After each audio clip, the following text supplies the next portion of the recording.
کیوں نہیں تم نے جو زائد بچا تھا خریداری کرنے کی بجائے کسی کے گھر میں بھیج دیا، مسکینوں کو دیتے؟ اور اسی لیے ایک مسلمان کو افطار کرانا، اس کے کھانا کا انتظام کر دینا کہ وہ گھر میں آرام سے کھا سکے۔ یہ تو ہم نے بنا لیا کہ مسجدوں میں بھیج دیتے ہیں، سارے کھاتے ہیں امیر غریب۔ یہ افطار نہیں ہے۔ افطار صحیح تو یہ ہے کہ آپ خاموشی سے کسی کے گھر میں اتنی رقم بھیج دیں کہ وہ بیچارے اپنے گھر میں انتظام کر رہے ہیں کہ شام کو روزہ افطار کر لیا کریں، کتنا بڑا اجر ہوگا۔ فرمایا روزے دار کے برابر ایک روزہ ثواب تمہیں ملے گا، غلام آزاد کرنے کا ثواب ملے گا۔ وہ بیچارے تو مرنے کے قریب زندہ ہو گئے، کتنی دعائیں دے گئے وہ۔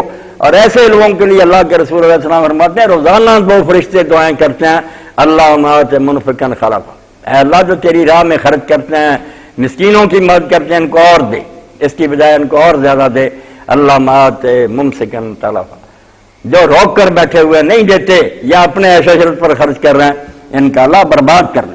اور جب اللہ کے حکم سے وہ فرشتے یہ آوازیں دیتے ہیں تو سنی کیوں نہ جائیں گی؟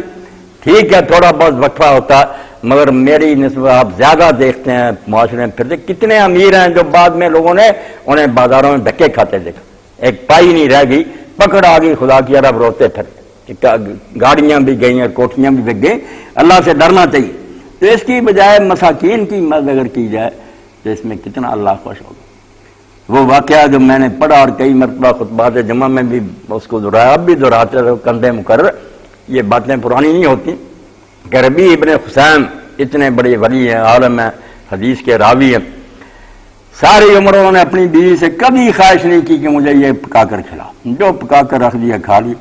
ایک دن بیوی نے شوق سے یہ کہا کہ مجھے یہ حسرت ہی رہی ہے، میں یہ چاہتی رہی ہوں کہ میرا خاوند کوئی مجھ سے چاہے، تو آپ بتائیں کیا کرنا چاہیے؟ انہوں نے کہا پھر اچھا پوری مہارت کے ساتھ حلوہ تیار کر، جو کچھ چیزیں تو اس میں ڈال سکتی ہے نا، عمدہ سے عمدہ حلوہ اس نے شوق سے پکایا اور لے جا کر ربیع بن خثیم کے سامنے رکھ لیا۔ جب وہ حلوہ ان کے سامنے آیا اسی وقت ایک مسکین نے دروازے پر آ کر آواز دے دی کہ میں تو بھوکا ہوں، اور مسکین بھی ایسا آواز نہیں دی، مسکین تھا ایسا جو دروازے پر پڑا رہتا تھا، اس کی رالیں بہتی رہتی تھی، بالکل ہوش نہیں تھا۔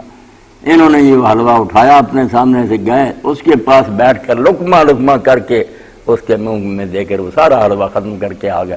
تو بیوی نے کہا ربیع ساری عمر میں تم نے ایک ہی شوق اپنا ظاہر کیا تھا، میں نے وہ آپ کی خواہش پوری کی، تو آپ نے وہ حلوہ ایک ایسے شخص کو کھلا دیا جس کو یہ بھی پتہ نہیں چلا کہ مجھ کو کسی نے حلوہ کھلایا، اس کو تو ہوش ہی نہیں، بے ہوش آدمی ہے اور اس کی رانیں ٹپک رہی۔ تو حضرت ربیع نے کہا پگلی اس کو نہیں پتہ چلا، اس کے رب کو پتہ چل گیا، اللہ نے اپنے دفتر میں لکھ دیا۔ اس لیے پتہ تو اس وقت ہوگا جب ہم اللہ کے سامنے پیش ہو گئے کہ میں نے جو حلوہ کھلایا، ٹھیک ہے وہ بیچارہ نہیں جانتا کس نے مجھے کھلایا، مگر اللہ تو جانتا۔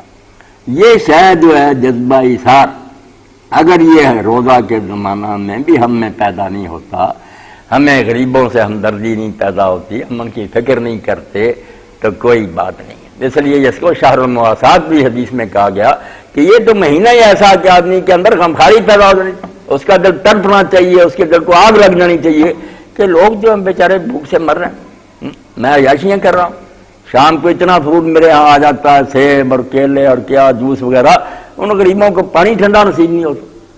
تو روزہ تو ان لوگوں کا جیسے عمرو بن دینار کا لکھتے ہیں مولا علی قاری رحمۃ اللہ علیہ مرکات میں کہ وہ اللہ کے ولی تھے، خوراک یہ تھی کہ سوکھے ٹکڑے وہ بھی پانی میں بھگو کر نمک کے ساتھ کھاتے، سادہ زندگی، مگر اس پر بھی روتے تھے کہ میں یہ ٹکڑے کھا رہا ہوں، کئی لوگ جو ان کی حالت اس سے بھی بری ہے، اللہ جانے میرے اس رزق میں ان کا بھی حصہ ہو جو میں دے نہ سکاؤں، اللہ معاف فرما۔ اب جو کھا رہے ہیں اور کبھی انہیں خیال ہی نہیں آتا کہ اللہ ان لوگوں کو آپ کی طرح نہیں دے سکتا تھا، اب بھی اس کے ہاں کمی ہے کہ وہ ان کو غنی کر دے اور آپ کو فقیر بنا دے، مگر یہ سب کچھ کیوں کیا؟ تمہارا حوصلہ دیکھنے کے لیے، ان کا صبر آزمانے کے لیے۔ تو جو غریبی اور مسکینی میں رہ کر بھی اللہ پر راضی رہے، شکایت نہیں کی۔ اب جیسے بات کے لیے جیسے میں نے رمضان کا کہا، ایسے بات کے لیے بھی اللہ نے عربی زبان میں صوم کا لفظ استعمال کیا۔ صوم کیا؟ امساک اور حبس، روکنا اپنے آپ کو، کہ غریبی میں ہے تو شکایت سے اپنے آپ کو روکا۔ زبان پر کبھی نہیں آیا کہ اللہ نے ہمیں نہیں دیا، کہا نہیں، اللہ کو اگر یہی منظور ہو تو اس میں کتنی بہتری۔ میرے سامنے عالم دین بیٹھے ہیں افغانستان سے، انہوں نے کہا ہمارے علاقے کے لوگ غریب ہیں بہت بدخشان میں، مگر وہ کہتے ہیں ہم شہروں میں نہیں جائیں گے، شہروں میں جائیں گے دولت آئے گی ایمان جاتا رہے گا. یہی وہ بات ہے جو حدیث پاک میں آئی کہ کتنے لوگوں کا ایمان اللہ کہتا میں فقیری کے ذریعے بچائے ہوئے ہوں, ان کو اگر امیر بنا دوں میں جانتا ہوں کہ یہ بے دین ہو جائیں گے, اور کتنے ہیں جن کو عمارت کے ذریعہ میں بجائے ہوئے ہیں کہ اگر ان کو غریب کر دیا جائے تو وہ بھی ایمان اپنا برباد کر بیٹھیں گے. اس لیے اللہ کے فیصلات پر راضی رہنا اور شکایت نہ کرنا اللہ کے ہاں یہ بڑا مقبول ہے. تو فقراء اور مساکین تو صبر کرے, اور جن کو اللہ نے دیا وہ شکر ادا کرے کہ ہمیں اللہ نے اگر دوسروں کی نسبت زیادہ دیا فی اموال حق للسائل والمحروم, تو ہمارے مالوں میں مسکینوں اور فقیروں کا حق. قرآن نے یہ نہیں کہا کہ ان کو دیتے ہیں تو احسان کرتے ہیں. ڈیو آپ جانتے کہ کسی کا دینا ہو تو دینا پڑتا ہے, اور اگر آپ نہیں دیں گے تو وہ عدالت سے لے سکتا. اسی طرح اللہ کی عدالت میں یہ مساکین آپ کو پکڑیں گے کہ تمہارے مالوں میں تمہاری ضرورت سے جو زیادہ تھا وہ تو ہمارا تھا, تم نے کیوں نہیں دیا. اور وہاں اگر اللہ تعالیٰ یہ فرمائے گا جو انجیل مقدس میں بھی ہے حدیث پاک میں بھی ہے, خود مال کے کائنات کہے گا کہ میں بھوکا ہوا اور تم سے کھانا مانگا تم نے مجھے کھانا نہیں دیا, میں پیاسا ہوا اور پانی مانگا تم نے پانی نہیں دیا, میں بیمار ہوا اور تم میری بیمار پرسی کے لیے نہیں آئے. تو یہ امیر کہیں گے اللہ تو سے رب العالمین تو ان باتوں سے پاک ہے, تو کب کھانا مانگتا تو کب بھوکا ہوتا. اللہ کہے گا میرے غریب بندے نے مانگا تو تم نے نہیں دیا. اگر تم سمجھتے تو ان المسکین رسول اللہ, حضرت علی رضی اللہ عنہ فرماتے ہیں مسکین جب تمہارے دروازے پر آتا تم سمجھتے یہ مانگتا گیا, وہ تو اللہ کا بھیجا وہ قاصد سرکاری افسر آیا ہے. منات المسکین قضات اللہ, اگر تم مسکین کو دیتے اللہ کو دیتے. من المسکین فقط من اللہ, جو مسکین کو خالی لوٹاتا وہ اللہ کو جواب دیتا ہے. اور کئی نیک لوگوں نے لکھا کہ اگر ان مانگنے والوں میں سے لوگ جھوٹے نہ ہوتے تو جو انکار کرتے ہیں انہیں دینے سے اللہ تعالیٰ انہیں زمین میں دنسا دیتا کہ مال میرا اور میرے بندے نے میرے نام پر کہا کہ اللہ کے نام پر تو تم نے پرواہی کوئی نہیں.